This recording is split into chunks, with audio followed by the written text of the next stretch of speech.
After 8 years, I have finally upgraded my old TV to this new LG 77-inch C1 OLED TV. And I must say, this thing surprised even me once we got it up there and hung and everything. It is quite impressive. And before we get into all the specs, I gotta ask you one thing. Does this look like it is too big for this area? You can scoot back some. Our couch is right here, sitting here. 77-inch TV. My wife and I have been having a disagreement. She thinks this is too big for the wall. I don't. I think it's perfect. There's about 2 inches of space on each side here. I thought about getting the 83-inch, but there would only be about a quarter to a half inch on each side, which would be a little overkill. So let me know in the comments if you think that is too big, or if we should get a smaller one, or if you think a bigger one would be even better. But I don't think she'll go for that. But before I tell you why this is such a good TV, I'm gonna let you know why right now is the best time to get one if you're looking to get one. Because the new C2 series just got released this year from LG, which means all the C1 series from last year are all on sale. The new 55-inch C2 TV is $1,800, whereas the C1 TV was $1,500, but it's now discounted to $1,100, so you're getting a $700 difference from the brand new version. The 65-inch, instead of paying $2,500 for the new version, you can get for $1,700 for an $800 savings.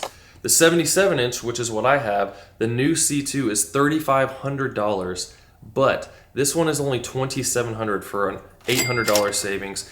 And if you're going all out for the 83-inch TV, $5,500 for the C2, but it's on sale for $4,500 for the C1 for $8,000 worth of savings. In the reviews, you might think, well, what about the C2? It's probably even better. It is, but from the things I saw, the biggest difference was just brightness levels. The C2 is a little bit brighter, but the reviewer said they couldn't even tell the difference without the TVs being right next to each other. And for me, this thing is already way brighter than our, what was it, like 7 or 8 year old TV that we had before. So not an issue there. If you're upgrading, it's gonna be negligible. So the reason these TVs are so cool, OLED means organic light emitting diode. Now, rather than getting into all kinds of technical stuff, the big thing you need to know is a normal LCD TV, like what we used to have up here, is backlit. There's a bunch of different panels, which makes it thicker.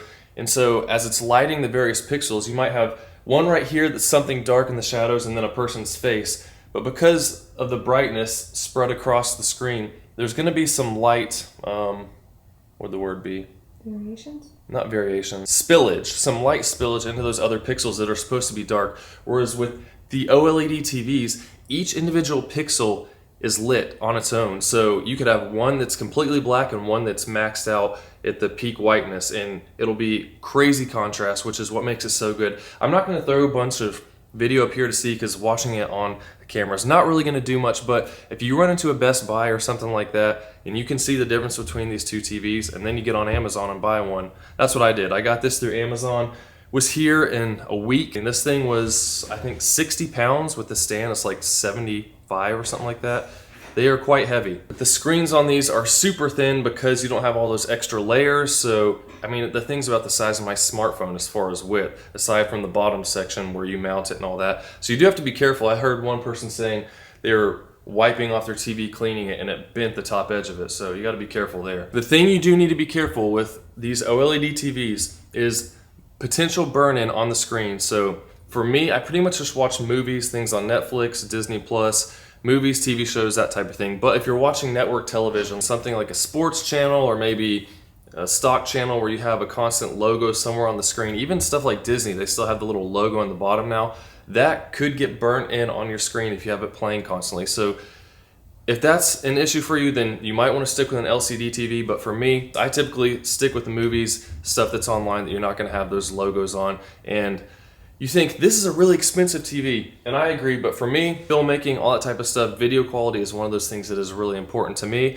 My wife doesn't care as much, but she definitely compromised on this one and let me get this TV that I've been wanting for a while. And I was looking at this since the beginning of the year when it was $3,300, but I was like, you know what? LG is gonna release next year's models pretty soon, and when they did, just a few weeks ago, this went down $600 in price, so that is a great savings there. So I will turn it on real quick. The last thing that I like about this TV are the extra features. So we have a switching box down here with like Apple TV, Blu-ray player, all that type of stuff. But this has Apple TV built into it, Disney Plus, Netflix, Prime Video, all that stuff is in there. So we don't even need our switching box with the Apple TV and all that stuff anymore. Aside from a Blu-ray player, which we rarely ever even use Blu-rays anymore, this makes it super easy because now we have one remote for everything.